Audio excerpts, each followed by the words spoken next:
اسمع معايا القصة القصيرة دي للنهاية يمكن تعجبك. بيقولك إن كان في شاب منحوس جدا لدرجة محدش يتخيلها. كل ما يروح وظيفة لازم يترفض لأي سبب حتى لو كان تافه، واشتهر على مستوى المدينة إنه شخص منحوس، والكل بدأ يبعد عنه.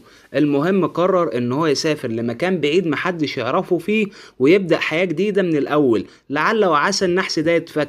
جهز شنطة هدومه وحالته النفسية سيئة جدا، وراح ركب الطيارة. في بداية الرحلة سمع إعلان إن الطيارة حصل لها خلل مفاجئ، وإنها معرضة للسقوط في أي لحظة. ومن هنا بدأ يتأكد إن النحس ده وراه ومش راضي يسيبه أبدا. والسؤال اللي جه في دماغه ساعتها: إيه ذنب الركاب إنهم يموتوا بسبب واحد منحوس راكب معاهم؟ وقتها طلب من المضيفة إن هو لازم يقابل الطيار لأمر مهم بيتعلق بسلامة الرحلة. وافقت على طول، وأول ما الشاب قابل الطيار سأله عن سبب العطل، فرد عليه وقال له إن في خلل في عجلات الطيارة.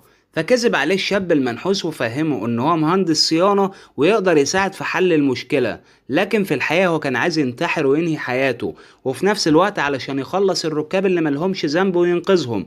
المهم بعد ما الباب اتفتح كان لاحظ ان في حديدة متعلقة في عجلات الطيارة، وقدر ان هو يخرجها بسلام ويرميها. وفعلا الطيارة كانت استقرت على طول. ولما الشاب ده رجع بيته لقى والدته بتعيط وبتبكي، فشك ان هي كانت قلقانة عليه وسمعت بالاحداث اللي حصلت معاه.